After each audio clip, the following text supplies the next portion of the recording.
মাথা নাড়িয়ে নার্স রুদ্রের হাত থেকে রিপোর্টটা নিয়ে আবার ঢুকলো রুমে। ছুটে এসে দাঁড়ালেন ডাক্তারের সামনে, হাত বাড়িয়ে রিপোর্টটা এগিয়ে দিয়ে বললেন, স্যার রিপোর্ট। ঘাড় বাঁকিয়ে তাকায় গাইনোকোলজিস্ট রিপোর্টটা হাতে নিয়ে তড়িঘড়ি করে পাতা উল্টাতে ব্যস্ত হতে। মুহূর্তেই রেজাল্টের দিকে তাকিয়ে থেকে কপালে ঘাম ছুটল তার। অবসেসিস্টিয়ান আর চোখে দেখল সবচা গভীর মুখে জানতে চাইল, কি এসেছে রিপোর্টে? গাইনোকোলজিস্ট কাঁপছে কেমন, হাত দুটো কেমন ঠান্ডা হয়ে গেল তার। তিনি সময় নিয়ে থেমে থেমে বললেন, প্লাসেন্টাল অ্যাব্রাপশন। কিন্তু কিন্তু ওটির বাইরে অপেক্ষমান রোজ।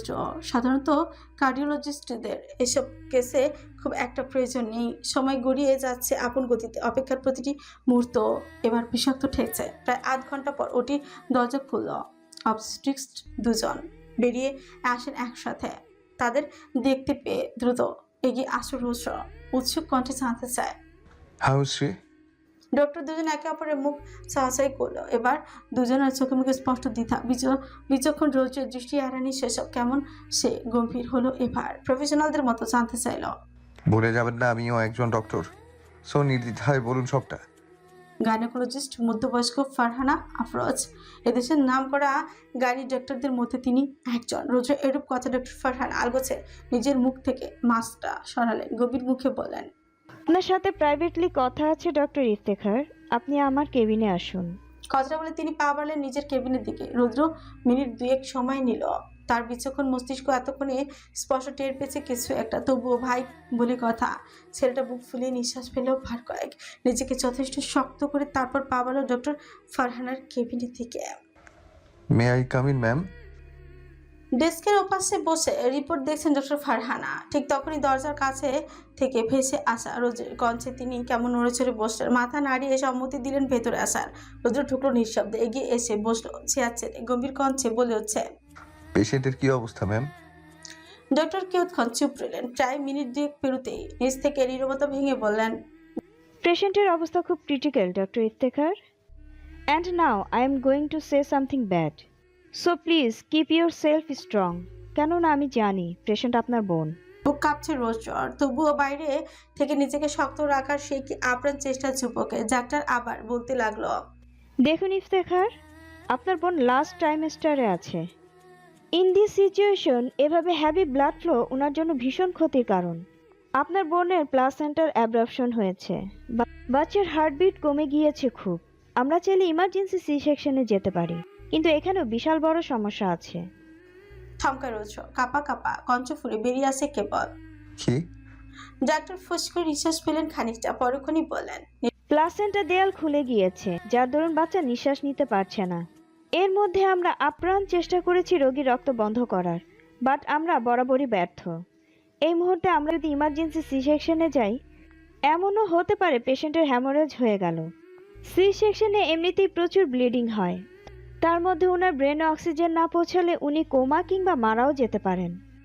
অথবা আমরা যদি বাচ্চাকে না বাঁচিয়ে পেশেন্টকে বাঁচানোর দিকে ফোকাস করি, তাহলে পেশেন্ট কোমায় যাওয়ার পসিবিলিটি 56%। তাছাড়া আরেকটা কথা, পেশেন্ট বেঁচে গেলেও আর কোনো দিন মা হতে পারবেন না, কারণ তার গর্ভাশয় ফেটে গিয়েছে, যতটুকু আমার ধারণা। বিভাগ চেয়ে আছে রোজ, কঞ্চ কাঁপছে তার, মস্তিষ্ক কেমন ফাঁকা ফাঁকা লাগছে এখন। একই শুনলো সে, রৌদ্র দৃষ্টি এলোমেলো, হাত দুটো কাঁপছে রীতিমতো। ডক্টর ফারহানা আর চোখে খেয়াল করে সবচা লম্বা একটা নিঃশ্বাস ফেলে সান্ত্বনার পানি আওড়ালেন। আই নো ইফতেখার, একটা ভাইয়ের জন্য এসব সংবাদ নিঃসন্দেহে কঠিন, কিন্তু এটাই সত্যি। এখন আমাদের হাতে মাত্র 35 মিনিট সময় আছে। এর মধ্যে যেভাবেই হোক একটা ফাইনাল ডিসিশনে আসো তোমরা। কনসাল্ট পেপারে পেশেন্টের হাজব্যান্ডের সই নাও। আই রিপিট, আমাদের হাতে মাত্র 35 মিনিট সময় আছে। এরপর শত চেষ্টা করলেও কিন্তু আমরা মা অথবা বাচ্চাকে বাঁচাতে পারবো না। দুর্বল রৌদ্র দুরু দুরু বুকে তৎক্ষণাৎ উঠে দাঁড়ায়, বসা ছেড়ে উদ্ভ্রান্তের মতো তখনই ছুটল কেবিনের বাইরে। দ্রুত পকেট থেকে হাতে ফোন বের করে এনে কল লাগায় রেহানের ফোনে। রিং হচ্ছে ওপাশে, তবে তুলছে না রেহান। রৌদ্রের মেজাজ বিগড়া এবার, সে কেমন তাত খেঁচায়। আবারও কল লাগায় সে নাম্বারে। কলটা প্রায় কেটে যাবে মুহূর্তে ওপাশ থেকে কল রিসিভ হলো। রৌদ্র কেমন দৃঢ় ছুয়ালে বলতে লাগলো, কই তুই? তাড়াতাড়ি আমার হসপিটালে। Excuse me madam. ফোনের ওপাশ থেকে ভেসে আসা অপরিচিত কঞ্চে ফিকুচকে রোজ তৎক্ষণাৎ ফোনটা কান থেকে সরিয়ে এনে চেক করলো ডায়ালকৃত নাম্বার কেন আদৌ ঠিক কিনা। যেই দেখলো ঠিক আছে, অমনি সে কেমন সন্দিহান গলায় বলল, কে আপনি? এই ফোন আপনার কাছে কেন? রেহান কোথায়? পাশের মধ্যবয়স্ক ব্যক্তি তৎক্ষণাৎ ছটফটে ভঙ্গিতে জবাব দিল, আসলে এই ফোনটা যা, তার তো কিছুক্ষণ আগে মারাত্মক গুরুতরভাবে কার অ্যাক্সিডেন্ট হয়েছে। তাকে এখন স্থানীয় হাসপাতালে নিয়ে যাওয়া হয়েছে। আমরা অন স্পটে আসলাম মাত্র। আরেক দফা থমকায় রোজ। নিজেকে কেমন পাগল পাগল লাগছে এই মুহূর্তে। ছেলেটা আজ কোথায় দাঁড়াবে, কোথায় দৌড়বে, কার পিছে দৌড়বে? ওটির বেডে পড়ে থাকা বোনের পেছনে নাকি ভাই সমতুল্য বন্ধুর পেছনে? অপরিচিত বাগান, চারিদিকে নানান ফুলের সমারোহ, আশেপাশের গোটা পরিবেশে ভাসছে এক অদ্ভুত মিষ্টি সুবাস। জায়গাটা বড্ড অপরিচিত রেহানের। অদূরে দাঁড়িয়ে আছে বেশ বড়সড় একটা ম্যাপল ট্রে, তার নিচে বসে পাতা কুড়োচ্ছে কেউ একজন। রেহান হতবিহলের ন্যায় পা বাড়ায় সেদিকে। পাতা কুড়োনো মেয়েটার সামনে এসে দাঁড়াতে মেয়েটা কেমন খিলখিল করে হেসে ওঠে আচমকা। হাসতে হাসতে মাথা তুলে তাকায় রেহানের পানে। মেয়েটা যে আর কেউ না, স্বয়ং রেহানের প্রিয়তমা স্ত্রী রুহি। মেয়েটাকে কি সুন্দর প্রাণবন্ত লাগছে। রেহান এক দৃষ্টিতে তাকিয়ে থেকে আলগোছে বসলো রুহির পাশে। হতবিহ্বল কঞ্চে বলল, কি করছো? রুহি পাতা কুড়োচ্ছে, হাতের কাছে বহাল রেখে একটু করে বলল, তোমার ছবি আঁকবো তাই পাতা কুড়াচ্ছি। কুচকায় রেহান সন্দিহান গলায় জিজ্ঞেস করে। পাতা কুড়িয়ে ছবি আঁকবে কিভাবে? রুহি প্রত্যুত্তর করল না। উচ্চ ভুবন ফোলানো হাসিতে মেতে পড়ল হঠাৎ। রিহান এক দৃষ্টিতে তাকিয়ে রইল সেই হাসির দিকে। রুহি হাসতে হাসতে আচমকা কেঁদে উঠছে। তার দেখে বেচারা কেমন অস্থির হলো। তৎক্ষণাৎ এসে পা এগিয়ে এসে ঝাপটে ধরল বউকে। বউয়ের কাঁধে মাথা রেখে নরম কণ্ঠে বলে, কাঁদছো কেন শ্যামবতী? আমি আছি তো। আমার ব্যথা হচ্ছে রেহান, আমার খুব কষ্ট হচ্ছে। আমি আর সহ্য করতে পারছি না এইসব। সত্যি আমি হয়তো আর বাঁচবো না। এহেন কথা বুক মোচড় দিয়ে উঠছে রেহানের। সে আর একটু শক্ত করে মির্জাকে নিজের বুকের খাঁচা ঝাপটে জড়িয়ে ধরে বলে, কিচ্ছু হবে না তোমার, আমি থাকতে কিচ্ছু হবে না তোমার, শুনলে তুমি? কথাটা বলতেই বলতেই রেহানের বোধ হলো তার বুকে রুহি নেই। রেহান অবাক হয় তা দেখে। চারিদিকে পাগলের ন্যায় চোখ বুলে ডাকতে থাকে, না। শ্যামবতী, কই গেলে তুমি? বউ? চারিদিকে থেকে আওয়াজ আসেনি কারো। রেহান বুঝি আরেকটা পাগল হলো। কাঁদতে কাঁদতে গলা উঁচিয়ে ডাকলো। রুহি! বিকট চিৎকার দিয়ে আচমকা জ্ঞান ফিরল রেহানের। এতক্ষণ যাবৎ অচেতন হয়ে পড়ে থাকা ছেলেটা এখন কেমন চিৎকার দিয়ে বসে পড়েছে শোয়া ছেড়ে। রেহান কাঁপছে। কি দেখলো সে? তার বউ কোথায়? রুহি কোথায় গেল তাকে ছেড়ে? রেহান তৎক্ষণাৎ বেড থেকে নামতে উদ্যত হয়। তার যে এখন কি হালত সেই খবরও যে তার নেই। বেড থেকে নামতেই গেল আচমকা তার ডান হাতে কেমন যেন একটু সূচালো কিছু টান লাগলো যেন। রেহান চোখ মুখ কুচকে হাতের দিকে তাকায়। হাতে লাগিয়ে রাখা ক্যানোলা যা দিয়ে রক্ত যাচ্ছে তার শরীরে। রেহান বিরক্ত হলো তা দেখে। তৎক্ষণাৎ অন্য হাত দিয়ে ডান হাতের ক্যানোলাটা একটানে খুঁড়ে ফেললো। পর মুহূর্তেই পর করে ফ্লোরে পা রাখতে গেলে তার হঠাৎ চোখ পড়লো অদূরে সিঙ্গল সোফাটার পায়ের উপর পাথরে বসে থাকা গম্ভীর যুবকের পানে। রেহান চোখ তুললো কপালে, হতবিহ্বল কঞ্চে বলল, মুগ্ধ, তুই? মুগ্ধ বাঁকা হাসলো। পায়ের উপর পা আছে, বুকের কাছে দুহাত বেঁধে বলল, কেন? মাথায় আঘাত লাগতে চিনতে পারছিস না নাকি? রেহান নিশ্চুপ। নিজেকে প্রচুর দুর্বল লাগছে তার। এই মুহূর্তে মুগ্ধের সাথে কথা বলার প্রশ্নই হচ্ছে না। সে কেমন পা খুঁড়িয়ে চললো কেবিনের দরজা অব্দি। দরজার নবে হাত রাখতে পেছন থেকে ভেসে এলো মুগ্ধের অদ্ভুত শান্ত কঞ্চ। গাড়ি চালানোর সময় ফোনে কথা বলিস কেন? থামলো রেহান। হতচকিত দৃষ্টিতে তড়িৎ ঘাড় ঘুরিয়ে তাকায় সে। হতবুদ্ধির ভাব নিয়ে বলল, তুই জানলি কিভাবে? তুই তো এখানে। বাকিটা বলার আগে থামলো রেহান। বিচক্ষণ মস্তিষ্কে একে একে দুই মিলিয়ে বুঝে নিল অনেক কিছু। পরমুহূর্তে কেমন অবিশ্বাস্য চাহনি মুগ্ধর পারে তাকে বলল, তার মানে এসব তুই? কাজ ছাকায় মুগ্ধ। পায়ের উপর পা থেকে পা নামিয়ে দাঁড়ায় পরক্ষণে এক প্রকার ভাবলিসিন ভঙ্গিতে জবাব দিল। কোনো সন্দেহ? হতবাক রেহান। বদনখানি কাঁপছে তার। সেটা কেমন গা দুলুনিতে শুইতে না পেরে পিছিয়ে গেল দুপা। ভাগ্যিস তার পিছে এগলো দরজার গায়ে, না হলে যে কি হতো। রেহান কাঁপা কাঁপা কণ্ঠে আরেকবার বলল, আমার সাথে এমনটা করতে পারলি তুই? আমি তো ভাই হই তোর। মুগ্ধর মাঝে গাছার ভাব স্পষ্ট। ছেলেটা কেমন গাল বাঁকিয়ে ঘাড় চুলকাচ্ছে এক আঙুল দিয়ে। রেহান এবার চোয়া শক্ত করলো, তারামি করে ফুট করে বলল, তুই একটা জানোয়ার মুগ্ধ, লিটারেলি জানোয়ার। আর তোর এমন স্বভাবের কথা আর কেউ বা জানুক বা না জানুক, এহসানদের আমি জানিয়েই ছাড়বো। থামে মুগ্ধ, ঘাড়ে হাত রেখে বাঁকা চোখে তাকালো রেহানের দিকে। দৃঢ় চোয়ালখানা বেশ শক্তভাবে ফুটিয়ে তখনই তেড়ে আসে রেহানের দিকে। অতঃপর কোনরূপ আগাম সতর্কতা বার্তা ছাড়াই এক হাতে সজোরে চেপে ধরে রেহানের গলা। রেহান কেমন ছটফটায়। মুগ্ধ হাত সরানোর জন্য আপ্রাণ চেষ্টা চালায়, তবে না, বলিষ্ঠ দেহী যুবকের পেশিগুল শক্তির সাথে পেরে উঠছে না সে। এদিকে মুগ্ধর চোখ দিয়ে বুঝি আগুনি বেরোচ্ছে, বুকটা কাঁপছে রাগের চোটে। হয়তো রেহানের গলা চেপে ধরে হাতটা কেমন ক্রমশ উপরে উঠছে। জমিন হতে ধীরে ধীরে রেহানের পা উঠে যাচ্ছে উপরে। বেচারা রেহানের দম আটকে যাচ্ছে। এবার সারা মুখ লাল হয়ে গিয়েছে ইতিমধ্যে। চোখ দুটো বুঝি এই বেরিয়ে আসবে কোটর ছেড়ে। ওইদিকে মুগ্ধ এবার দাঁত খিরমির করে বলে উঠছে, তুই ভাবলে কিভাবে এমনটা দ্বিতীয়বার করতে গেলে তোকে আমি বাঁচিয়ে রাখবো? একদম তোরে টুকরো টুকরো করে রাস্তার কুকুরকে খাওয়াবো। রিমেম্বার, আমি একবার যেটা চাই, পৃথিবী উলট পালট হয়ে গেলেও সেটা আমি হাসিল করেই ছাড়ি। সেক্ষেত্রে তুই না বলার কে রে? লাস্ট বার ওয়ার্ন করছি, নেক্সট টাইম এমন বোকামি করতে গেলে শুধু তোকে না, তোর বউ বাচ্চাকে সহ কবর পাঠিয়ে ছাড়বো বলে দিলাম। মুগ্ধ বলেই গলা ছাড়লো রেহানের। দম বন্ধ হবার অন্তিম মুহূর্তে ছাড়া পেয়েছে রেহান। বেচারা কাশতে কাশতে বুক ধরে দাঁড়িয়ে গিয়েছে ইতিমধ্যে।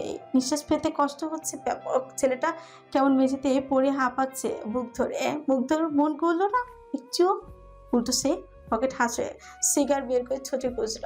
প্রায় বেশ কিছুক্ষণ পর রেহান কিছুটা স্থির হলো। পেছনের দরজার সাথে পিচ্ছে গিয়ে নিভু নিভু চোখে তাকিয়ে রইল। মুগ্ধর পানে থেমে থেমে অল্প স্বরে পড়ল, একদিন তুই আফসোস করবি মুগ্ধ। আমি ছেলে আজ তোকে অভিশাপ দিলাম। একটা সময় তুইও কাঁদবি। নিজের সব থেকে কাছের মানুষটাকে নিজের কাছে আঁকড়ে রাখতে চেয়েও না রাখার যন্ত্রণায় কাঁদবি। ছটফট করবি আমার মতো। বেঁচে থেকেও সহ্য করবি মরণ যন্ত্রণা। সেদিন বুঝবি প্রিয় মানুষের না থাকার কষ্ট কি। তাচ্ছিল্য ভরা হাসি টানলো মুগ্ধ। সিগারেটের শেষ ভাগ টান বসে শ্লেষাত কঞ্চে বলল, যার মধ্যে মন নেই তার আবার কষ্ট?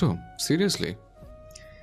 রেহান বুক ধরে হাঁপাচ্ছে। গলার কাছে কেমন শুকিয়ে কাঠ বনে গেছে তার। মুখ অপর থেকে শুষ্ক, জিভখানা বেরিয়ে এসেছে বহু আগে। একটুখানি পানির তিয়াসে বুকটা বুঝি ফেটে যাচ্ছে বেচারার। ওদিকে মুগ্ধ যেন দেখেও দেখলো না সেসব। কেমন যেন গাছাড়া ভাব নিয়ে সে সিগার ফুঁকছে রীতিমতো। ঠোঁটের ফাঁকে সিগারের শেষ ভাগ গুজে রেখে ক্ষণে ক্ষণে বসাচ্ছে জোরালো টান। পরের মুহূর্তে নিজের নিকোচিনে পোড়া বাদামি ঠোঁট দুটো একে অপরের থেকে খানিক আলগা করে মুখ জমিয়ে রাখা সিগারের কুলুষিত ধোঁয়া ছাড়িয়ে দিচ্ছে আবদ্ধ কেবিনে, যার সংস্পর্শে যেতে ফের কেসে উঠে রেহা। নিঃশ্বাস পেতে কষ্ট হচ্ছে ছেলেটার। সে কেমন ব্যথাতুর কঞ্চে মিনমিনিয়ে বলল, বন্ধ করে সব। কথাটা কানেই তুলেনি মুগ্ধ। উল্টো সিগারের ধোঁয়া ছাড়লো বেশি করে। যেখানে অন্য সময় লম্বা মোটা সিগারটা শেষ করতে মিনিমাম মিনিট 10 লাগেই, সেখানে আজ মুগ্ধর সময় নিল মাত্র মিনিট 3। লম্বা লম্বা টানে সিগারেট শেষ করে সিগারের শেষ ভাগ ফেললো চকচকে চালচাল মেঝেতে। পরক্ষণে মুগ্ধ বেশ জলভ ভঙ্গিতে সিগারের অবশিষ্ট অংশটুকু পা দিয়ে পিষে বাঁকা চোখে তাকালো রেহানের দিকে। শান্ত অথচ ভয়ঙ্কর নিজের কঞ্চে বলল, ঠিক সেম ভাবেই যদি কিছু মানুষকে মাটির সাথে পিষে ফেলতে পারতাম, ইস, তাহলে বোধহয় তেমন কোনো অপ্রয়োজনীয় মাথা ব্যথাই থাকতো না আমার। রেহানের শক্তিতে কুলোয় নিয়ে চোখ তুলে উপরে তাকানোর, তবুও সে বেশ শুনল মুগ্ধর কথাটা। বুক চেপে বুক কষ্টে ছোটে করে ফোটালো ছেলের হাসি। ভাঙা ভাঙা কঞ্চে কোনো মতে বলল, রিভেঞ্জ অফ নেচার বলেও কিছু একটা থাকে buddy, and I am desperately waiting for this.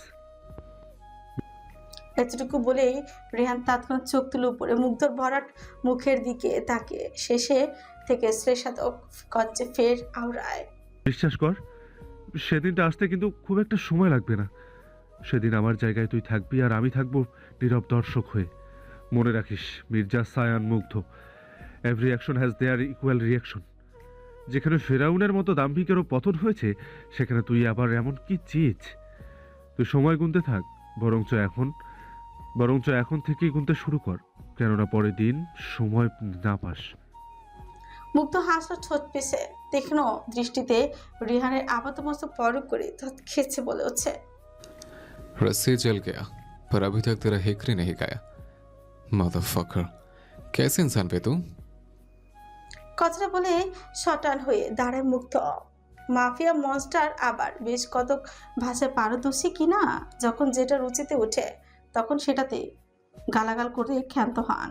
এই যেমন এখন রেহান নিঃশব্দে হাসছে, মুগ্ধ আর দাঁড়ালো তৎক্ষণাৎ মেজাজ চটিয়ে প্রস্থান ঘচালো। ঘটঘট পায় মুগ্ধ চলে যেতে ধীরে সুস্থে দরজার গায়ে ভর দিয়ে উঠে দাঁড়ায় রেহান। দুপায়ে ভর দিতেই মাথাটা হঠাৎই চক্কর দিয়ে উঠে তার, সেটা তাড়াতাড়ি হাতে চেপে ধরে নিচের মাথা, দু চোখ একটুখানি বুজে নিয়ে ছোট কামড়ে দাঁড়িয়ে রইল কিয়ৎক্ষণ। মাথাটা সে কি ভোতা যন্ত্রণা হচ্ছে তার, কান দুটোর চারপাশে এখনো ভূপু শব্দ হচ্ছে, গাড়ির চার চাকার বেসামাল ঘর্ষণে রাস্তার ধুলো উড়ছে। সেই ধুলোর বেপরা ছন্দকে এক প্রকার উপেক্ষা করে সিটি হসপিটালের সামনে গাড়ি থামায় রোজ। সেকেন্ড খানিকের মধ্যেই গাড়ির ড্রাইভিং সিটে থেকে বেরিয়ে আসে জনাব। পায়ের গতিতে বিন্দুমাত্র লাগাম না চেনে ছুটলেন ঘোড়ার বেগে। হসপিটালের রিসেপশন ডেস্ক পেরিয়ে কিছুটা সামনে যেতে তাড়াহুড়ো বসত হঠাৎ কার সাথে ধাক্কা লেগে যায় রৌদ্র থামলো। তখন পিছু ফিরে ধাক্কা লেগে যাওয়া ব্যক্তি দিকে খুব একটা মনোযোগ না দিয়ে তারা দেখিয়ে বললাম, সরি ব্রো, আমি ইচ্ছে করে করিনি। ধাক্কা খাওয়া ব্যক্তিটা বরং আর কেউ না, স্বয়ং মুগ্ধ। রৌদ্রর এহেন কথায় সেটা কেমন বাঁকা হেসে বললাম, নো ইটস ওকে আমি আবার এমন হুটহাট ঘটনা খুব একটা মনে রাখি না রৌদ্র কৃতজ্ঞ হাসলো। হাতে সময়ের অভাব থাকায় আবারও ছুটল লিফটের দিকে। এদিকে রৌদ্রের চলে যাওয়ার পথে এক দৃষ্টিতে তাকিয়ে রইল মুগ্ধ। ছেলেটার আবার কি হলো কে জানে, সে কেমন অদ্ভুত ভাবে ঝাঞ্ঝা হেসে বিড়বিড়িয়ে বললাম, যদিও বা আমি এমন হুটহাট ঘটনা মনে রাখি না, কিন্তু আমি যাদের সাথে ঘটনা ঘটাই তারা আবার খুব সহজে এসে বলতে পারে না। থামলো মুগ্ধ। ডান হাতের বাহুটা খানিক নাড়িয়ে চাড়িয়ে মুখ বাঁকিয়ে বললাম, ধাক্কাটা কিন্তু খারাপ হয়নি, বেটার গায়ে জোর আছে, তবে সে যাকে খেলাটা তবে এবার জমবে। সরু করিডোর দিয়ে পা ঘুরিয়ে হাঁটছে রেহান, নিজের সাধ্য মতো জোর চালিয়ে ছুটছে সে। এরই মধ্যে করিডোরের শেষ প্রান্তে হতে উম্মাদের ন্যায় ছুটে আসে রোজ। বেপরোয়া পায়ের গতিতে ছেলেটা খানিক স্লিপ কাটতে গিয়ে বহু কষ্টে নিজেকে সামলে নিল কোনো রকমে। অন্যদিকে রেহান বেচারা হাঁটতে হাঁটতে হঠাৎ তাকালো চোখমুখে রৌদ্রকে অমন নিজের দিকে ছুটে আসতে দেখে থামলো সে। এতক্ষণ যাবৎ নিজের উপচে পড়া কান্নাগুলো কোনো মতো গিলে টিলে রাখলেও এবার যেন চোখের পানি আর বাজ মানল না তার। ছেলেটা কেমন হু হু করে কেঁদে উঠে দাঁড়িয়ে ছোট্ট রুদ্র ছুটে এলো বন্ধুর নিকট, দু হাতে শক্ত করে রেহানকে জাপটে ধরে কাঁপা কাঁপা কণ্ঠে শুথল। তুই ঠিক আছিস ভাই? তোর কণ্ঠ জুড়িয়ে আসছে রোজের, এতটুকু বাক্য মুখ থেকে বেরোচ্ছে না ঠিক চাল। ছেলেটা কি আর কম কষ্ট করলো? সেই যে আগন্তুক লোকটা রেহানের নাম্বার থেকে কল করলো, নাম্বার থেকে বলল রেহানকে নাকি সিটি হসপিটালে নেওয়া হয়েছে। সেই কথা শোনা মাত্র তো রোজ কেমন ঝড়ের বেগে ছুটে এসেছে বন্ধুকে দেখতে। শরীরটা তো এখনো কাঁপছে তার। এদিকে রেহান কেমন শক্ত করে খামছে ধরল রোজের পিঠ, কাঁদতে কাঁদতে বলে উঠল, আমার বউ কৈরত। থমকা রৌদ্র খানিক শুষ্ক ঢোক গিলে আলগুছে ছেড়ে দিল রেহানকে। রেহানের ছলছল চোখের দিকে দৃষ্টি মেলানোর সাধ্য তার নেই, তাই তো রৌদ্র কেমন এলোমেলো দৃষ্টি ফেললো এদিকে ওদিক। সে রেহানের সন্দিহান দৃষ্টিতে তাকায়, এবার হেঁচকি তুলে কাঁপা কাঁপা কঞ্চে ফের জানতে চাইল, আমার শ্যামবতী কোথায় রোদ? ও ভালো আছে তো? এবারও নিশ্চুপ রয়েছে। তার অমন নীরবতা যেন কাঁচার ন্যায় বিঁধছে রেহানের গায়ে। রেহান তক্ষুনি নিজের সকল ব্যথাকে উপেক্ষা করে দু হাতে খামচে ধরে রৌদ্র শার্টের গলার দাঁত খেছে হুঙ্কার ছুঁড়ে বলে উঠছে, আমার বউ কৈরত, কি হয়েছে ওর? তুই কথা বলছিস না কেন? রৌদ্র ঘরে ঘরে নিঃশ্বাস ফেলছে, নুইয়ে রাখা মাথাটা সামান্য উঁচিয়ে। যেটা কিছু বলতে যাবে অমনি রেহান কেমন নিজ থেকে দুকদম পিছিয়ে পড়লো পেছনে, চোখ মুখে কুচকে সে তৎক্ষণাৎ চেপে ধরে নিজের কান দুটো। রৌদ্র হকচকিয়ে তাকায়, তক্ষুনি কদম বাড়িয়ে এগিয়ে এসে বলল রেহানের সামনে বিচলিত কঞ্চে বলতে লাগলো, এই রিহান ভাই, তোর কি হয়েছে? কোথায় কষ্ট হচ্ছে তোর? রেহান খাপছে কাঁপা কাঁপা কঞ্চে দাঁত কিরমিরিয়ে বলে উঠছে, আমার কানে কেমন চিনচিনে ব্যথা হচ্ছে রোদ, মাথাটা বোধহয় এক্ষুনি ফেটে যাবে। চিন্তা করলো রৌদ্র তড়িঘড়ি করে রেহানের হাত দুটো কান থেকে সরিয়ে আনতে বিস্ফোরিত দৃষ্টিতে তাকায় সে। রেহানের হাতের তালু ভরে গেছে লাল চকচকে তাজা তরলে। রৌদ্র কেমন দিশেহারার ন্যায় দুহাতে রেহানের মুখটা সামান্য বাঁকিয়ে চোখ ফেলো কানের গহ্বরে। দেখলো ছেলেটার কান বেয়ে অবলীলায় গড়িয়ে পড়ছিল উড়ো। রৌদ্র তখন কোনোরূপ কালবিলম্ব না করে বলে উঠছে, তোর এমার্জেন্সি ট্রিটমেন্ট দরকার রেহান, তাড়াতাড়ি ওঠ। বলেই রৌদ্র এক হাতে চেপে ধরে রেহানের বাহু, বসা ছেড়ে উঠে গিয়ে রেহানের কে টানতে লাগলো। রেহান কেমন ঝাঁকুনি দিয়ে নিজের হাত ছড়িয়ে আনে রৌদ্রের হাত থেকে। মাথায় অসহ্য ব্যথা থাকা সত্ত্বেও জমিনে ভর দিয়ে দাঁড়াইছে। রৌদ্র চোখে চোখ রেখে অনড়ভাবে বলে, আমি আমার বউয়ের কাছে যাব, আমায় তাড়াতাড়ি নিয়ে চল। কিন্তু রেহান, হাত উঁচিয়ে উঠায় রেহান, ঠোঁটের উপর তর্জনী চেপে বলে, নো মোর ওয়ার্ডস। আমি আমার বউয়ের কাছে যাব, তুই নিয়ে গেলেও যাব, না নিলেও যাব। অজ্ঞত এমন কথা দমে গেল রোজও। তবে মনে মনে চিন্তায় ফেটে পড়ছে ছেলেটা। এত বড় অ্যাক্সিডেন্টের পর মাথায় গুরুতর চোট লাগা স্বাভাবিক, কিন্তু কান থেকে রক্ত পড়া এটা তো নিঃসন্দেহে ইমার্জেন্সি কেস। হসপিটালে সরু করিডোর ছড়িয়ে ছিটিয়ে আছেন এহসান বাড়ির এবং শিকদার বাড়ির লোকজন। জুবাইদা বেগম মেয়ের শোকে জ্ঞান হারিয়েছেন আধ ঘন্টা আগে। তাকে নিয়ে ছুটোছুটি চলছে বাড়ির গৃহিণীদের। কবির সাহেব পাথর বনে গেছেন এহেনগঞ্জে। রাফিয়া বেগম যখন ফোন করে জানান লুহির এহেন অবস্থার কথা, তখন সকলের মাঝে এক ভিন্ন আতঙ্ক চোখে পড়লেও আশ্চর্যজনকভাবে ব্যাপার হচ্ছে কবির সাহেব ছিলেন একদম নির্বিকার। মানুষটার চেহারার রং বদলেছে ঠিকই, কিন্তু তেমন কোনো ভাবগতি পরিলক্ষিত হয়নি এখন। তিনি কেমন স্তব্ধ হয়ে বসে আছেন বারান্দায় পেতে রাখা আসনের একটায়। সাব্বির সাহেব সহ তার বাকি ভাইয়েরা মিলে কবির সাহেবকে এটা ওটা বলছেন, কেউ বা আশ্বাস দিচ্ছেন মেয়েকে নিয়ে। তবে এতেও কবির সাহেবের মুখ হবে তেমন কোনো পরিবর্তন নেই। অন্যদিকে সাইমা খাতুনকে কাঁদতে কাঁদতে দিশেহারা ওসমান শিকদার বউকে সামলাতে গিয়ে বেশ বেগ পোহাচ্ছেন। এরই মধ্যে ছেলের ফোনে বার কয়েক কল দিয়েছেন, যদিও তবু ছেলেটা যে কোথায় আছে তার খেচারে। প্রায় 20 মিনিট পর সরু বারান্দা দিয়ে পা ঘুরিয়ে ঘুরিয়ে হেঁটে আসে রেহান। বারান্দা থেকে থাকা পরিবার পরিজনরা ছেলেটার এহেন অবস্থা দেখে এক মুহূর্তের জন্য থমকে গেল আচমকা। রেহানের সম্পূর্ণ কপাল ডেকে আছে সফেদ রঙা মোটা ব্যান্ডেজে। তারপরও ব্যান্ডেজের বেশ কিছু জায়গায় স্পষ্ট ফুটে উঠেছে রক্তের দাগ। ঘাড় বেয়ে চুইয়ে পড়ছিল ডান হাতের পিছে গভীর ক্ষত, সেখান হতে এখনো ঝরছে রক্ত। গালের এক পাশের চামড়ায় পড়েছে গোটা কতক ক্ষতের চিহ্ন। শুধু কি তাই, ছেলেটা তো এখনো কেমন ঘুরিয়ে ঘুরিয়ে হাঁটছে। সাইমা খাতুন পলক ফেলতে দৌড়ে এলেন ছেলের কাছে। ছেলে সারা গায়ে কাঁপুনি, কাঁপা কাঁপা হাত বুলিয়ে থেমে থেমে বললেন, এসব কি রেহান? তুই এত ব্যথা পেলি কোথা থেকে বাবা? তোর কষ্ট হচ্ছে না? আয় আমার সাথে। রেহান মায়ের কথা তেমন একটা পাত্তা দিল না, উল্টো এদিক ওদিক নজর ঘুরিয়ে সন্ধিয়ান গলায় জিজ্ঞেস করলাম, তোমরা সবাই এখানে কেন? আর আমার রুহি কোথায়?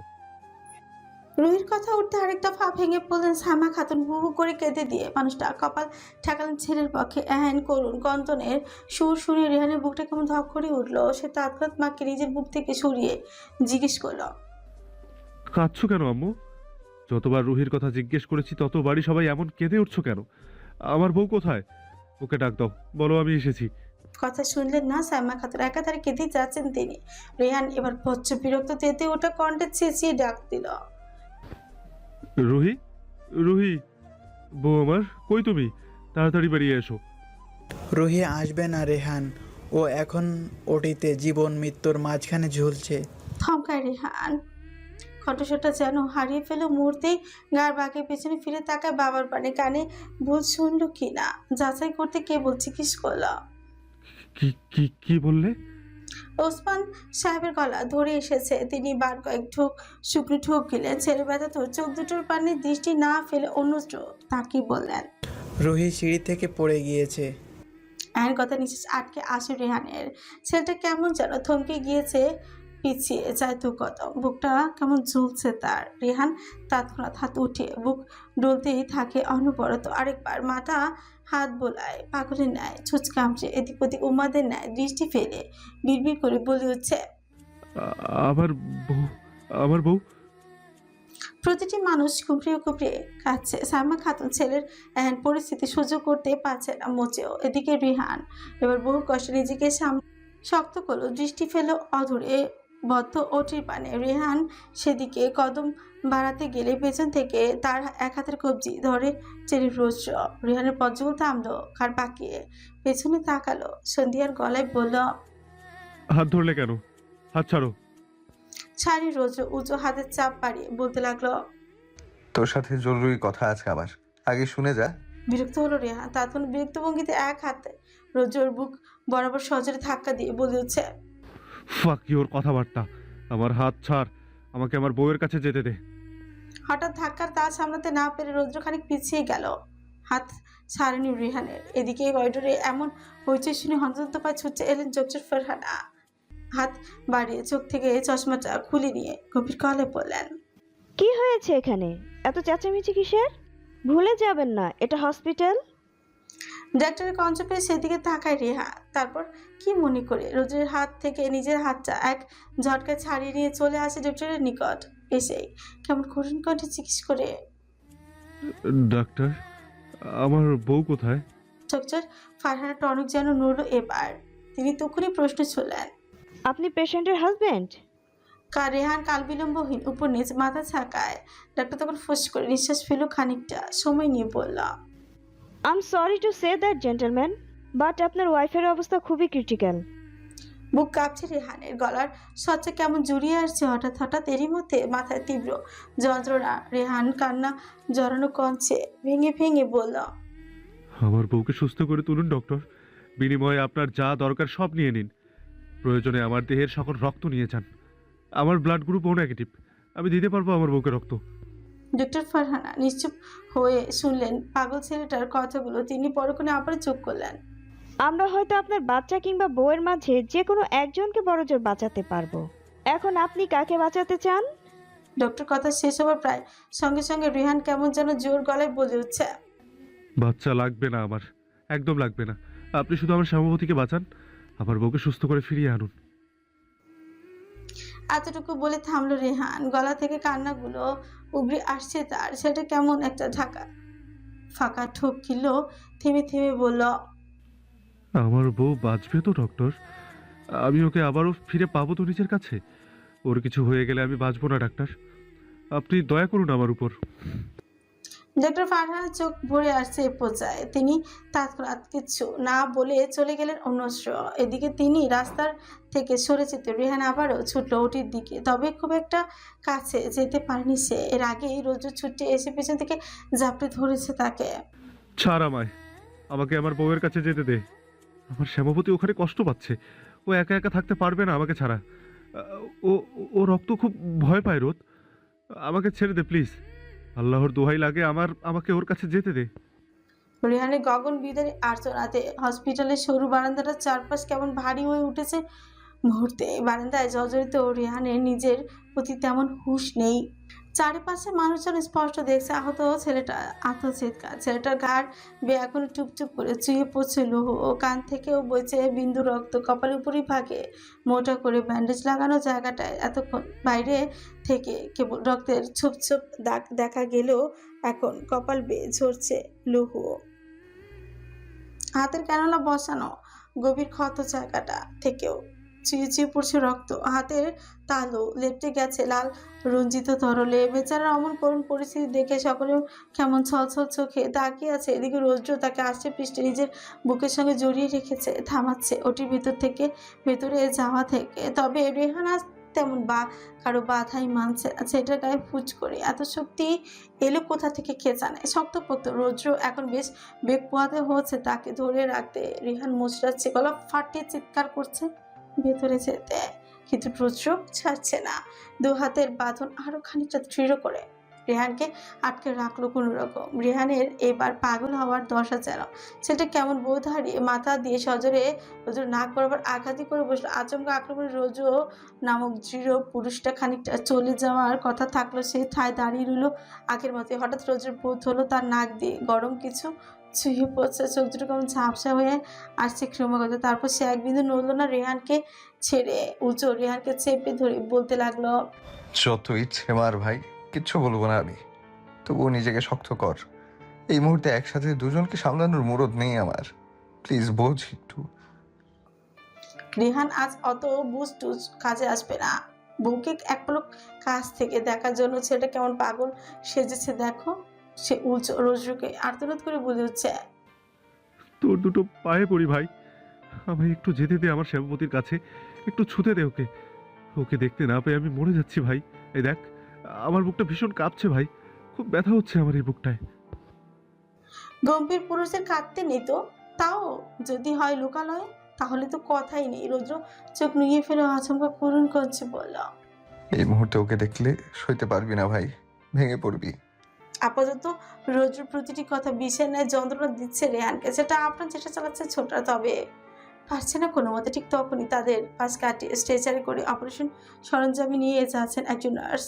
রেহানের কথা মাথায় হঠাৎ কোনো ফুলতি চাপড়ো কে জানে। সে তখনই বাম হাতের কনুই দিয়ে আবারও রৌদ্রের নাক বরাবর খুশি বসালো সজরে। এবারের ব্যথাটা বুঝি ব্যাপকই লেগেছে রৌদ্র। সেটা তৎক্ষণাৎ নাকে হাত চেপে পিছিয়ে গেল দু কদম। এই সুযোগে রেহান ছুটল ওটির সামনে।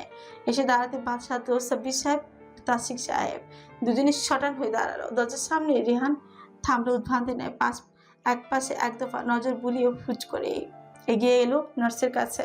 একটা অপারেশন সরঞ্জাম ভর্তি ট্রে থেকে ধারালো A9 সাইজের নাইফ ছুরিটা হাতে নিয়ে তৎক্ষণাৎ নিজের গলায় চেপে ধরলো তা দেখা মাত্র সাইমা খাতুন কেমন চিৎকার করে উঠেন কাপা কাপা গলায়, বলে উঠছেন, রোহান বাপ আমার। শুনছে না রেহান উঁচু গলার কাছে ধারালো ছুরিটা বেশ গভীরভাবে চেপে ধরে বলল, আমাকে আমার বউয়ের কাছে যেতে দে, নইলে এক্ষুনি নিজেকে শেষ করে ফেলবো আমি। আইন কথা রুদ্র সম্বিতি ফিল হচ্ছে না। সে তড়িৎ তাকালো রেহানের পানে। সেটার অমন পাগলামি দেখে দাঁত দাঁত খিচে থমকে উঠলো, বলল, what the hell are you doing Rehan? Put the knife down. কে শুনে কার কথা? রেহানের হাত পা কাঁপছে কেমন উত্তেজনায়। গলায় ধরে রাখা ছুরিটা গায়ে ধীরে ধীরে রক্তের পরশ বইছে। ফ্যাকাশে হয়ে আসলো ঠোঁট জোড়া। সেটা কেমন করুণ উৎফ্রান্তের ন্যায় বলতে লাগলো, মরে যাব ভাই, আমার শ্যামবতীর কিছু হলে আমি এমনিতেই মরে যাব। অন্তত আমার মতো অভাগাকে মরার আগে একটিবার আমার শ্যামবতীকে দেখতে দে, ওকে শেষবারের মতো জড়িয়ে ধরতে দে। কথা দিচ্ছি খুব সময় নেব না আমি। আর নিবই বা কিভাবে ভাই? আমার কাছে কি আর অত সময় বেঁচে আছে? আমায় ভেতরে যেতে দে, না হলে কসম করে বলছি আমি এক্ষুনি নিজেকে শেষ করে ফেলবো। রাখবো না আমি আমার এই প্রাণ। আমার অস্তিত্ব যেখানে মৃত্যু সংকটে, সেখানে আমার বেঁচে থেকে কি লাভ? রৌদ্র এ পর্যায়ে দিশেহারা হবার ন্যায় অবস্থা। তারপরও ছেলেটা নিজের বিচক্ষণ মস্তিষ্ক কাজে লাগিয়ে রেহানকে কথা জেলে ফাঁসাতে লাগলো। চোখের ইশারায় তাসিক সাহেবকে বোঝালো কিছু একটা। তাসিক সাহেব বুদ্ধিমান মানুষ, তড়িৎ বুঝে গেল চাপু ছাড়। রেহানের পেছনে থেকে তিনি তৎক্ষণাৎ কণ্ঠ উঁচিয়ে বলে উঠছেন, এমন সময় পাগলামি করতে নেই রেহান, প্লিজ নিজেকে সামলাও। রেহান কণ্ঠায় ছুরি চেপে রেখে পেছনে ঘুরে তাকায়, ভাঙা কঞ্চে বলে, নিজেকে সামলানোর মতো এক বিন্দু শক্তি অবশিষ্ট নেই আমার মাঝে। এই পর্যায়ে যা আছে তা কেবল একরাশ অপেক্ষা, আকাঙ্ক্ষা, নিজের শ্যামবতীকে খুব কাছ থেকে দেখার তৃষ্ণা। এই সুযোগ রোজু কেমন পা চিপে চিপে এগিয়ে এলো রেহানের পিছে। পাশে দাঁড়িয়ে থাকা নার্সের ট্রে থেকে নিঃশব্দে সেডেটিভ নিয়ে হাতে নেয়। তারপর ট্রে থেকে একটা নতুন অব্যবহৃত সিরিঞ্জ নিয়ে সেডেটিভ লিকুইডটা সিরিঞ্জে ঠুকিয়ে নেয়। এমন সময় ভুলবশত নার্সের হাত থেকে ট্রেটাই পড়ে যায় ঠিক নিচে।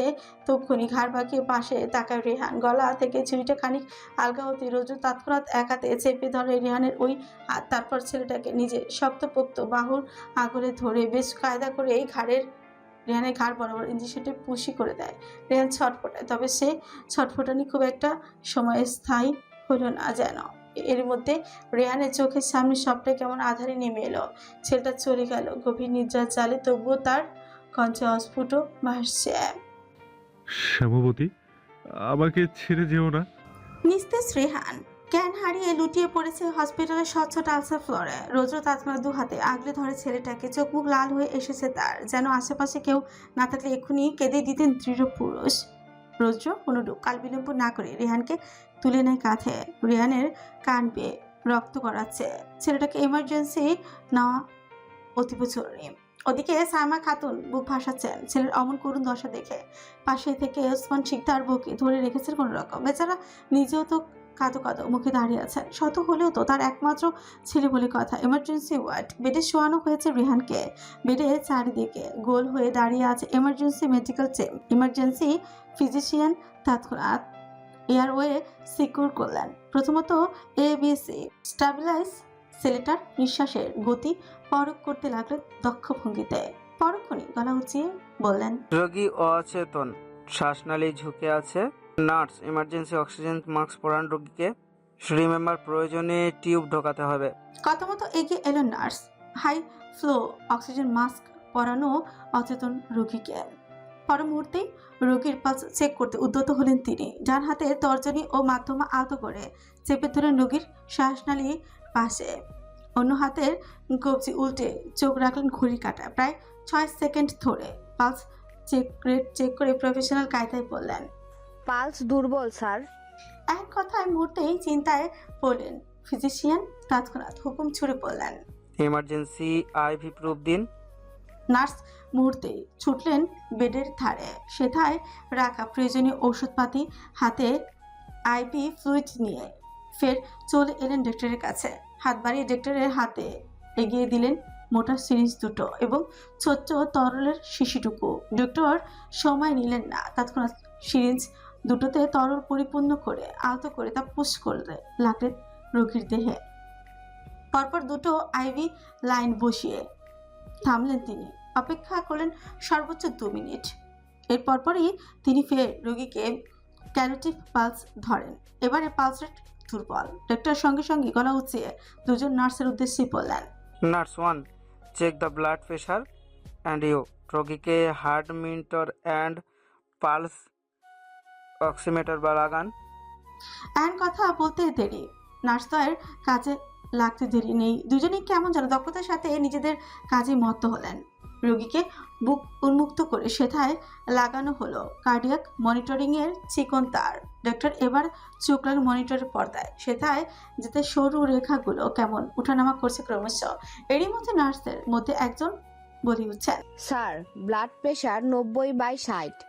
ডক্টর গম্ভীর হলো এহেন কথায় ছোট ঠোঁট চেপে রেখে কিয়ৎক্ষণ বাদই বলেন, দ্যাটস ভেরি ডিসঅ্যাপয়েন্টিং। বলে ডাক্তার ঘুরে এসে দাঁড়ালেন রোগীর পায়ের কাছে। গ্লাভস পরা হাত দুটো বা দিকে বাড়াতে একজন নার্স তখনই ইউরিন ক্যাথেটার এগিয়ে দিলেন ডক্টরের হাতে। ডক্টর মুহূর্ত ব্যয় রোগীর দেহে ইউরিন ক্যাথেটারটা বসালেন। এবার দেখার পালা রোগীর দেহে আদৌ ফ্লুইড কাজ করছে কিনা। প্রায় মিনিট 5 সময় ধরে নিয়ে ধৈর্য ধরলেন ফিজিশিয়ান। পরক্ষণেই ইউরিন ক্যাথেটার চেক করতে দেখলেন সেটা ইতিমধ্যে কিছুটা মূত্র জমা হয়েছে। এতটুকুতেই যেন সামান্য হলেও আশার আলো দেখলেন তিনি। তৎক্ষণাৎ চাপা গলায় বললেন, হাইপারটিক স্যালাইন রেডি রাখো অ্যান্ড রোগীর মাথায় 30 ডিগ্রি উঁচুতে রাখো। যথাযথ কাজ করলেন নার্সদ্বয়। ডক্টর ঘুরে এসে দাঁড়ালেন রোগীর মাথার কাছে। কিয়ৎক্ষণ পরীক্ষা নিরীক্ষা চালিয়ে বললেন, গ্লাসগো কমা স্কেল 6, মাথায় গুরুতর আহত। সিনিয়র নার্স অন্য পাশ দিয়ে এগিয়ে গেলেন রোগীর মাথার কাছে। হাতে ছোট্ট টর্চ লাইট জ্বালিয়ে রোগীর পিউপিল চেক করে জানান দিলেন, স্যার, পিউপিল সমান নয়, প্রতিক্রিয়া ধীর। আর অপেক্ষা করতে পারলেন না ফিজিশিয়ান। তখনই নার্সের উদ্দেশ্যে হাঁক ছেড়ে বলে ওঠেন, এখনই নিউরোসার্জন ডাকুন, জরুরি সিটি স্ক্যানের ব্যবস্থা করুন, দ্রুত যান। জুনিয়র নার্স ছুটলেন যথাতথা তিনি ইমার্জেন্সিতে রুমে ছেড়ে বেরোতে আরেক পাশ দিয়ে রুমে ঢুকলেন ENT ডিরেক্টর। মধ্যবয়স্ক মানুষটার চোখে মুখে স্পষ্ট অভিজ্ঞতার ছাপ। তিনি রোগীর কাছে এগিয়ে এলেন দ্রুত কদমে। রোগীর কান নাক পরখ করে বলতে লাগলেন, রোগীর কি অ্যাক্সিডেন্ট হয়েছিল? ফিজিশিয়ান মাথা নাড়ায়। ওপর নিচ মাস্কের আড়ালে আবৃত মুখটায় কেবল একটা চিন্তার ছাপ। প্রতিটি কেস, প্রতিটি রোগী তা তো তাদের কাছে সামান্য গুরুত্বপূর্ণ। এক্ষেত্রে চিন্তা আসাটা স্বাভাবিক। ENT ডাক্তার কেমন গম্ভীর হলেন যেন। হাত বাড়িয়ে চোখের চশমাটা ঠেলে ঠুলে খানিক গম্ভীর মুখে বললেন, রোগীর সামারি অনুযায়ী অ্যাক্সিডেন্টের পর কান দিয়ে রক্ত পড়ছে। এর মানে মাথার খুলির নিচের অংশ ভাঙার সম্ভাবনা আছে। সো কানে হাত দেবেন না কেউ। ফিজিশিয়ান মাথা কাত করলেন, কোমরে হাতে দুধারে রেখে গভীর মুখে আওড়ালেন। তাহলে এখন স্ক্যানের রিপোর্ট না আসা পর্যন্ত অপেক্ষা করতে হবে। এন কথা সম্মতি দিলেন ইএনজি ডাক্তার। কবজি উঁচে হাতের ঘড়িটায় চোখ রেখে বললেন। তাই বরং ভালো। সিটি স্ক্যান চালালো প্রায় আধ ঘন্টা ধরে। রিপোর্ট এসেছে মাত্রই। নিউরোসার্জন তার কেবিনে বসে আছেন গভীর মুখে। হাত ধরে রেখেছেন রেহান শিকদার নামক পেশেন্টের সিটি স্ক্যান রিপোর্টে। কেবিনে আরও উপস্থিত আছেন এমার্জেন্সি ফিজিশিয়ান ডক্টর তারিকুল হক, ইএনজি ডাক্তার জনাব ফারুক মৃধা এবং কার্ডিওলজিস্ট স্পেশালিস্ট ডক্টর ইফতেখার এহসান রোস্ট্র। সকলের মুখাবে স্পষ্ট পরিলিখিত দুশ্চিন্তার ছাপ। নিউরোসার্জন সময় নিয়ে খানিকটা গলা খাকারি দিয়ে ওঠেন। হাত থেকে আচমকা রিপোর্টটা ডেস্কের উপর ফেলে চোখ তুলেন সামনে, গভীর মুখে আওড়ালেন। রোগীর মাথার ভেতরে রক্ত জমেছে অ্যান্ড টেম্পোরাল বোন ফ্র্যাকচার আছে। দ্যাটস হেয়ার ব্রেনে চাপ পড়েছে। এমন কথায় ফিজিশিয়ান কেমন চিন্তিত মুখে ফটাফট বলেন। তাহলে তো অপেক্ষা করবার সুযোগ নেই sir. As soon as possible operation theatre প্রস্তুত করুন, আমি আসছি। ফিজিশিয়ান তখনই ছুট লাগালেন কেবিনের বাইরে। এদিকে রৌদ্র এখনো ঠায় দাঁড়িয়ে আছে, মাথা নুইয়ে রেখে নিউরোসার্জন ডক্টর হিমেল চৌধুরী কিয়ৎক্ষণ এক দৃষ্টিতে তাকিয়ে রইলেন রৌদ্রের দিকে। পরক্ষণেই গম্ভীর কণ্ঠে বললেন, কিছু বলবে ইফতেখার? রৌদ্র মাথা তুলো এবার, লাল হয়ে আসা চোখ জোড়া সামান্য তাক করে মোটা কণ্ঠে বলল, sir, I have a request. Doctor Himel হাসলেন একটুখানি, আগের ন্যায় দৃষ্টি বজায় রেখে নরম কণ্ঠে বললেন, আমাদের সাথে অপারেশন রুমে থাকবে তাই তো? রৌদ্র কোনরূপ কাল বিলম্ব না করে উপনিচ মাথা নাড়ায়। হিমেল সাহেব তখন সময় নিয়ে বললেন, but age per I know তোমার বোনও নাকি এই হসপিটালে ভর্তি, তুমি ওর অপারেশন টাইমে থাকবে না। রৌদ্র শক্ত অবয়বে দাঁড়িয়ে আছে, বুকের ভেতরটা আপাতত ফেটে গেলেও মুখে তেমন রানি ছেলেটার। সে কেমন রয়েছে জবাব দেয়, বোনের অপারেশন নিজ চোখে দেখার মতো সাহস এখন অব্দি জোগাতে পারিনি স্যার, আর না কোনোদিন পারবো। ওটি রুম, অপারেশনের বেজে পড়ে আছে রুহি। চারিদিকে তাকে ঘেরাও করে রেখেছে অভিজ্ঞ ডক্টর টিম। ডক্টর ফারহানা প্রতিনিধিত্ব করছেন সবচার। মানুষটার চোখে মুখে একরাশ আহত ভাবসাব। রুহির নির্মল মুখটার পানে এক দৃষ্টিতে তাকিয়ে আছেন তিনি। ইস, কতটা স্নিগ্ধ দেখাচ্ছে মেয়েটাকে। এই মেয়ের সাথেই নিয়তি কেন এত কঠিন হলো কে জানে। ডক্টর ফারহানা মনে মনে এক দীর্ঘ নিঃশ্বাস ছাড়েন, অতঃপর মনকে কঠিন করে নিয়ে শুরু করলেন অপারেশন নামক নীরব যুদ্ধ। 3 তলার অপারেশন রুমের বাইরে দাঁড়িয়ে আছেন কবির সাহেব সহ আরো কয়েকজন। 5 তলায় অপারেশন চলছে রেহানের, সেখানে আছেন বাড়ির বাদবাকি সদস্য। কবির সাহেব মানুষটা আর সময় কঠিন অবয়ব ধরে রাখলেও আজ যেন কেমন ভেঙে পড়েছেন মানুষটা। তায়েব সাহেব এবং তাশরিক সাহেব মিলে একাধারে সান্ত্বনা দিচ্ছেন ভাইকে। 26 সাহেব নরম দিলের মানুষ, ভাইকে তিনি সান্ত্বনা দিবেন তো দূরের কথা, নিজেই তো কেঁদে কেটে কুল পাচ্ছে না বেচারা। ওদিকে জুবাইদা বেগমের অবস্থাও করুন। মানুষের এই জ্ঞান ফিরছে তো আবার যাচ্ছে। যতবার তার জ্ঞান ফিরছে ততবার তার মুখে কেবল একটাই কথা, আমার মাকে আমি নিজ হাতে আজ সাজিয়েছি, নিজ হাতে আমার মাকে সাজিয়েছি। সায়মা খাতুন ছেলের শোকে কাতর, তবুও বেয়ানের অমন করুণ দশায় নিজে থেকে এগিয়ে এসেছেন তিনি।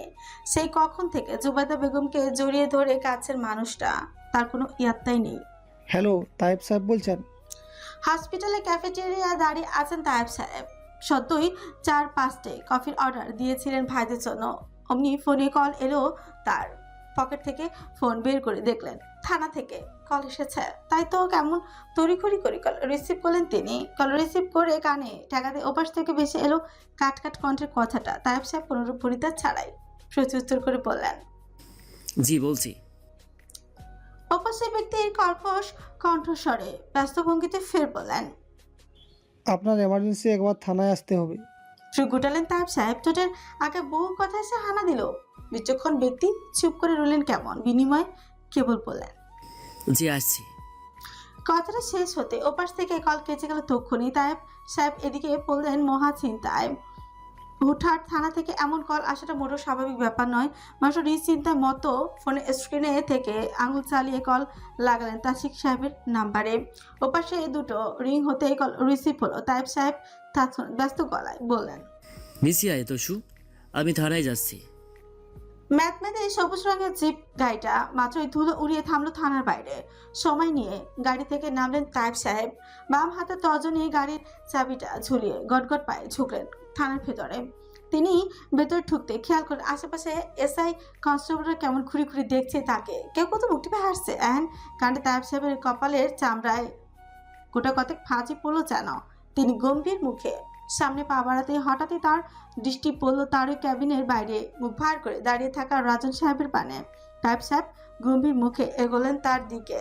মানুষের সামনে সটনভাবে দাঁড়িয়ে গম্ভীর কণ্ঠে শুধালেন, কি সমস্যা রাজন সাহেব, এখানে এইভাবে দাঁড়িয়ে আছেন যে? রাজন সাহেব রয়েছেই খান উচালেন। মুহূর্তেই দেখা মিলল তার ছলছল চোখ জোড়া। তাইব সাহেব ভরকালেন, সন্ধিয়ান গলায় তৎক্ষণাৎ জিজ্ঞেস করলেন, আরে আরে কাঁদছেন নাকি? রাজন সাহেব জবাব দিতে পারলেন না কেন যেন। কেবল কাঁদো মুখে তাকিয়ে নিষ্পলক চোখে। তাইব সাহেব আর কিছু বলতে উদ্যত হবে ঠিক তখনই তার কেবিন রুম থেকে বেরিয়ে আসে একজন কনস্টেবল।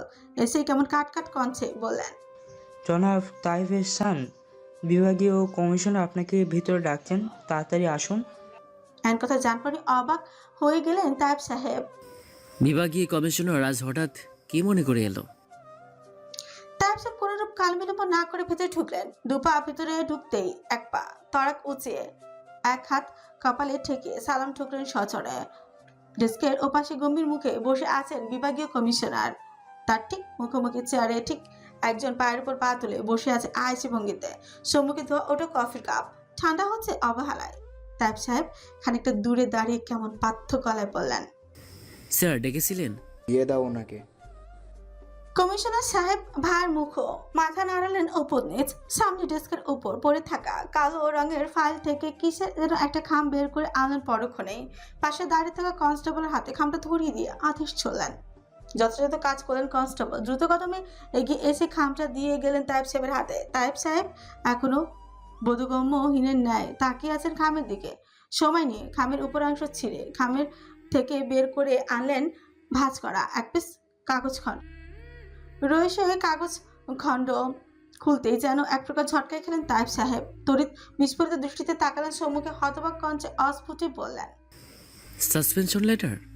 জি, আপনাকে আজকের পর থেকে সাসপেন্ড করা হলো।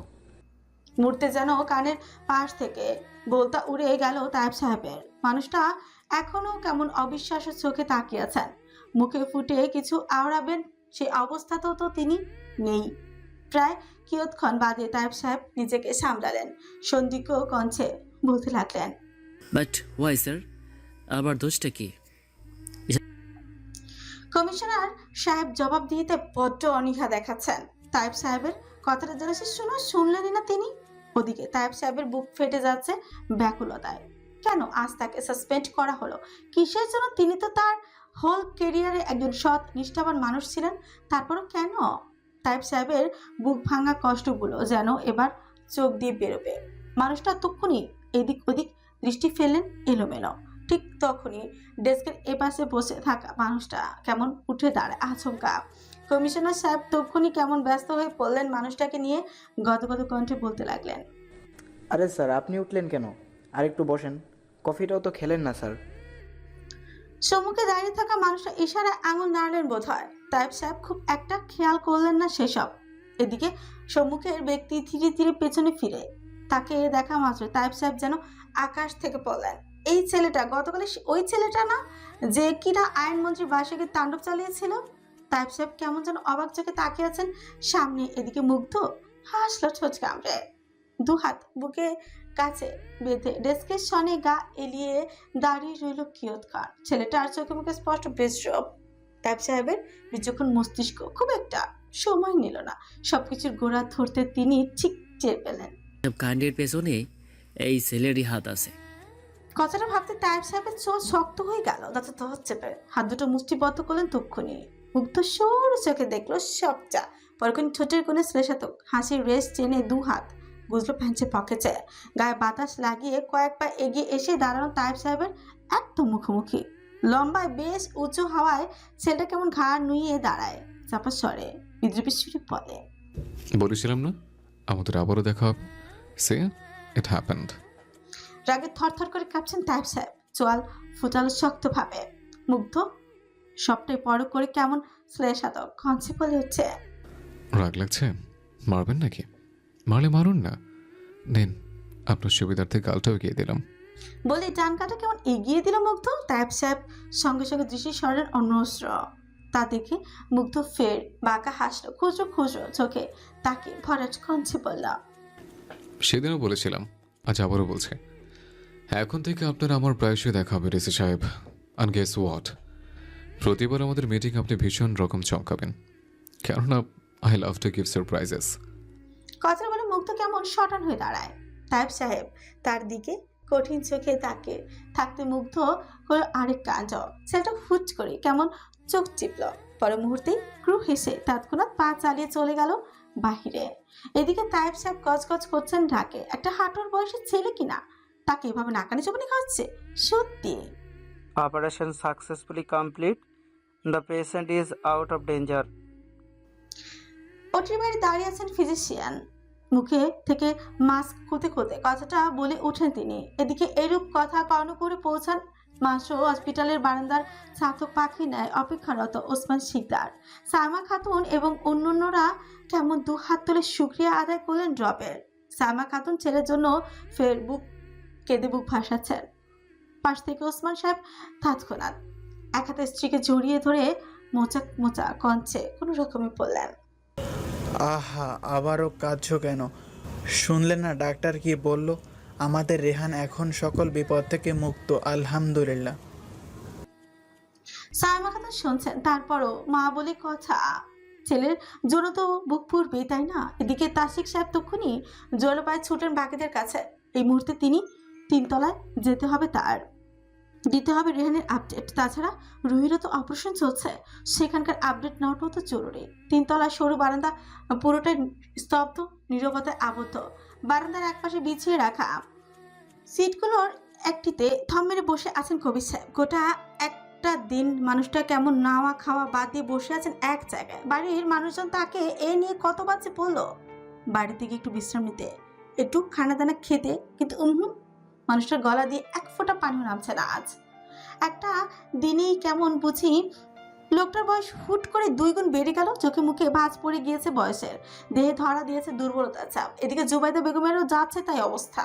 কাঁদতে কাঁদতে এ পর্যায়ে চোখ অবধি শুকিয়ে গিয়েছে তার, সর্বমুখে ছড়িয়ে পড়েছে ফ্যাকাশে বিবর্ণতা। তিনি কেমন দুর্বল হয়ে পড়ে আছেন অরিনের বুকে। অরিন যথাসাধ্য চেষ্টা করেছে জুবাইদা বেগমকে সামলাতে। রাফিয়া বেগম সঙ্গে আছেন, তবে মায়মুনা বেগম বাড়িতে গিয়েছেন। রাইসা বেগম সহ মেয়ে দুটো একা একা আছে বাড়িতে। সেদিকটাও তো তার সামলাতে হবে যে কারো। ওইদিকে অনেকেও তো রাফিয়া বেগম খবর দিয়েছেন ইতিমধ্যে। মাঝ রাস্তায় বোনের এহেন খবর পেয়ে বেচারা দিশেহারা অবস্থা তড়িৎ গাড়ি ঘুরিয়ে পথ ধরেছে পারে। সময় পেরোচ্ছে না তাজ, ঘড়ি কাটা যেন জ্যাম ধরে গিয়েছে এক জায়গায়। অপেক্ষারত প্রতিটি মুহূর্ত এক একটা বিষাক্ত তীরের ফলার ন্যায় বেঁচে প্রত্যেকের গায়ে। ওইদিকে রেহান বিপদমুক্ত হলেও বিপদ কাটেনি রুহির। বিগত 5 ঘন্টা ধরে ডাক্তাররা অক্লান্ত পরিশ্রমে অপারেশন চালাচ্ছেন ওটিতে।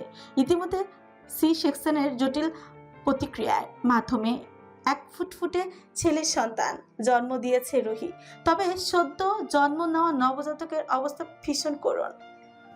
শরীর, হাত পা সবটা কেমন নীল রং ধারণ করেছে বাচ্চাটার। শ্বাস প্রশ্বাসও চলছে না একই সাথে।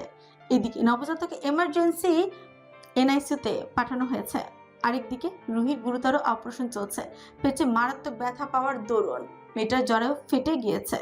এ পর্যায়ে রোগীকে বাঁচিয়ে রাখার সম্ভাবনা বাড়াতে ডাক্তারদের এক প্রকার বাধ্য হয়ে রোগীর জ্বরেও কেটে ফেলতে হয়েছে, যার অর্থ ভাগ্যক্রমে রোগী বেঁচে গেলেও ভবিষ্যতে আর কখনো মা হতে পারবেন না তিনি। মধ্যরাত, ঘড়ি কাটা ঘুরতে ঘুরতে এসে থেমেছে রাত 3টের ঘরে। শুনশান নিস্তব্ধতায় মুড়িয়ে আছে হসপিটালের বারান্দা। লাইট জ্বলছে নিভু নিভু আলোয়। বারান্দার সিটগুলোর একটিতে বসে আছে অরিন। পেশেন্ট কেবিনের পর পার্শ্ববর্তী কেবিনগুলোর একটিতে আপাতত জুবাইদা বেগম ও কবির সাহেব বিশ্রাম নিচ্ছেন। বাদবাকি মানুষ চলে গিয়েছেন বাড়িতে। চলে গিয়েছে বলে ভুল হবে, সে তো অরিনই সবাইকে এক প্রকার জোর করে পাঠিয়ে দিয়েছে বাড়িতে। রুহির অপারেশন কমপ্লিট, তবে তা আদৌ সাকসেসফুল হলো কিনা তা কিন্তু বোঝা যাবে 72 ঘন্টা পর। রোগীর দেহের রেসপন্স দেখে সিটের হাতলে বা হাতের কুনি ছিকিয়ে গালে হাত রেখে ঝিমুচ্ছে চড়ে। সারাদিন ধরে মেয়েটা তো আর কম ছোটাছুটি করেনি, সেক্ষেত্রে ক্লান্ত হওয়া স্বাভাবিক। বেশ কিছুক্ষণ ঝিমতে হঠাৎ করেই ঘুম ভাঙলো অরিনের। সিটের হাতল থেকে খুনিটা সত্যি নড়েচড়ে উঠছে মির্জা। হকচকিয়ে তাকায় এদিক ওদিক, নিবু নিবু চোখে বারান্দার শেষ প্রান্তে তাকাতেই চোখ আটকে গেল তার। অদূরে কেউ একজন দুহাতে পকেট গুজে রেখে সটন ভাবে দাঁড়িয়ে আছে, গায়ে অ্যাপ্রন বোধ হয়। এদিকটায় অন্ধকার হওয়ায় মানুষটাকে দেখা যাচ্ছে না ঠিক মতন, ওই ঠোক গিলে সামান্য। আশেপাশে একবার সতর্ক দৃষ্টি বুলিয়ে দেখলো কেউ আছে কিনা, তবে না, এত রাতে কেউ থোড়ায় বারান্দায় বসে থাকবে। ওইদিকে মানুষটা ধীরে ধীরে এগিয়ে আসছে। অরিন এবার ভয় জড়সড় হয়ে গেল, মুখে ঘুরিয়ে অন্যত্র তাকিয়ে রইল চুপচাপ। কিয়ৎক্ষণ বাদে অরিন টের পেল তার খুব কাছে কারো উপস্থিতি। মেয়েটা তৎক্ষণাৎ নিজের চোখ মুখ কুচকে বসে রইল। পর করে সে টের পেল তার কোমর চেপে ধরেছে একজন শক্তপোক্ত হাত ধরে। চোখ খুলে অরিন হতচকিত নেত্রে সম্মুখে তাকাতেই দেখলো রোজও কেমন ক্লান্ত চোখে তাকিয়ে আছে তার পানে। তাকে দেখতে পেয়েই ফস করে নিঃশ্বাস ফেলে অরিন মুখ ফুটে কিছু বলবে তার আগে রৌদ্র নিঃশব্দে মেজে পেজ বরাবর মাথা গোজে পা দুটো তার মেঝেতে গেড়ে রাখা। অরিন থমকায়, কাপা কাপা হাতে রৌদ্রের ঘন চুলগুলোর মাঝে আঙুল ডুবিয়ে দেয় আলগোছে। আলতো হাতে ছেলেটার চুলগুলো টেনে দিতেই রৌদ্র কেমন নাক ঘষলো অরিনের পেছে। স্পর্শে গা শিশির করে উঠছে অরিনের। সে তৎক্ষণাৎ খপ করে চেপে ধরে রোজের চুল। রোজ সময় নিয়ে পড়ে রইল একইভাবে। প্রায় মিনিট 5 পর মুখ তুলে ক্লান্ত চাহনিতে তাকায় অরিনের মুখ পানে। কিয়ৎক্ষণ এক দৃষ্টিতে তাকিয়ে থেকে ফুচ করে ভারী গলায় জিজ্ঞেস করে, বৌজান, খুব কষ্ট হচ্ছে তোমার? অরিন হাসল, দুহাত বাড়িয়ে আলতো করে রাখলো রোজের খোঁচা খোঁচা দাড়িতে আবৃত গালের উপর। তারপর নিজের মুখ থেকে খানিক এগিয়ে এনে বেশ কায়দা করে ঠোঁট ছুঁয়ে দিল রোজের কপাল বরাবর। রোজ আবেশের চোখ দুটো বুঝে নেয় অরিন। রোজের লম্বাটে ললাটে ছুঁয়ে রেখে পিট করে বলে, তুমি থাকতে কিসের কষ্ট ডাক্তার সাহেব? রোজ মুগ্ধ হাসলো, তৎক্ষণাৎ দুহাতে অর্কে চাপটে ধরলো বেপরোয়ার ন্যায়। এদিকে হঠাৎ এরূপ আক্রমণে সিট সহ নড়ে উঠে অরিন। পরক্ষণে নিজেকে সামলে নিয়ে সতর্ক কণ্ঠে বলে, ডাক্তার সাহেব, কেউ দেখে ফেলবে তো। রোজ নাক ডুবিয়েছে মেয়েটার বুকে, সুখে ফিন কণ্ঠে সঙ্গে সঙ্গে জবাব দেয়, দেখলে কার কি? আমি নিশ্চয়ই অন্যের বউকে ধরিনি, নিজের বউকেই ধরেছি। So ignore them and focus on me. Arin হতবাক। সেটার এহেন সোজা সাপটা উত্তরে আদৌ হাসবে নাকি কাঁদবে তাই ভাবছে হয়তো। রোদ্র সময় নিল। বেশ কিছুক্ষণ পর ছাড়ল মেয়েটাকে। পরক্ষণে নিজের খসখসে দু হাতের তালুতে অরিনের আজরে মুখ তুলে নিয়ে বলে, খেয়েছো কিছু? অরিন মাথা নাড়ায় দুধারে। তা দেখে মুহূর্তে মুখভাবে পরিবর্তন ঘটল রোদ্র। এতক্ষণে শান্ত মেজাজটা যেন চটেই গেল সেকেন্ডের ব্যবধানে। সে কেমন তা খেয়েছে বললাম। খাসনি কেন তুই? দুপুরে খাবার পাঠিয়েছিলাম না তোর, তারপর খেলি না কেন? এহেন কথা মিয়ে যায় অরিন। মাথা নুইয়ে মিনমিনে স্বরে বলে, আপনিও তো সারাদিন খাননি তাই। তেতে উঠে রৌদ্র তাৎক্ষণিক তয়নকে ছেড়ে দিয়ে উঠে দাঁড়ায় বসা ছেড়ে দৃঢ় চোয়ালখানা বেশ শক্তপোক্ত ভাবে ফুচিয়ে কঠিন গলায় থমকে বলল, আমি খাইনি বলে তুইও না খেয়ে থাকবি? তোর আর আমার বয়স সেম। বেশি পাকনা হয়ে গেছিস মনে হচ্ছে। এত পাকনামি করতে কে বলেছে তোকে? বেশি সাহস হয়ে গেছে তাই না? কত বড় সাহস হয়ে গেলে আমার কথা অমান্য করে না খেয়ে থাকে, বেয়াদব একটা। এখন ধমকে কেঁপে উঠে অরিন। ঠোঁট উল্টে বসে রইল মাথা নুয়ে। রোদ্রের মেজাজ পিকটে গেছে দ্বিগুণ। মুখ ফুটে বেশ কিছু কড়া বাক্য আওড়াতে ইচ্ছে করলেও ধৈর্যশীল পুরুষ বেশ কায়দা করে সামলালেন নিজেকে। কোমরের উপর দু হাত চেপে ঘন ঘন নিঃশ্বাস ফেলে রাগ নিয়ন্ত্রণ করলো কোনো রকমে। পরক্ষণে গভীর মুখে বলল, চল খাবার খাবি। উঠল না অরিন। উল্টো গাল ফুলিয়ে বসে রইল চুপচাপ। রোদ্র ভ্রু গোটায় তা দেখে তাতে দশ চেপে ফির বলে, ধমক খেতে না চাইলেও উঠে পড়। এবারও ঠায় বসে রইল অরিন। রৌদ্র তৎক্ষণাৎ নিজের মুখ ঘুরে অন্যস্ত্র এক হাতে অনবরত নিজের ঘাট মাসাজ করে আর চোখে তাকালো মেয়েটার পানে। মনে মনে কষিয়ে দুটো কড়া বাক্য শোনাতেও ভুলল না ছেলেটা। পরের মুহূর্তে নিজেকে শান্ত করে এক পা এগিয়ে এসে দাঁড়ায় অরিনের সামনে। তারপর কোনো বাক্য বলা কওয়া ছাড়া হুট করেই মেয়েটার ফোলা ফোলা ডান গালটায় ঠোঁট ডুবিয়ে দেয় আলগোছে শব্দ করে চুমুখে নরম কণ্ঠে শুধল, চলো সানশাইন, আই হাংরি। জ্ঞান ফিরেছে রেহানের হাতের ক্যানেলা দিয়ে, শরীরে এখনো চলছে সালাইন। মাথাটা বুঝি ফেটে যাচ্ছে তার, চোখ দুটো আপাতত খুলে রাখা দায় পড়েছে তার জন্য। তারপরও ছেলেটার অবচেতন মন রুইকে খুঁজছে, একটু কাছ থেকে মেয়েটাকে দেখতে চাইছে, তবে সেই সায় দিচ্ছে না তার। রেহান এক প্রকার নীরব যুদ্ধ চালাচ্ছে নিজের শরীরের সাথে। বেচারা ভীষণ কষ্টে কোনো রকমে উঠে বসে শোয়া ছেড়ে খানিকটা সোজা হয়ে বসতেই মাথাটা কেমন চক্কর দিয়ে উঠে তার।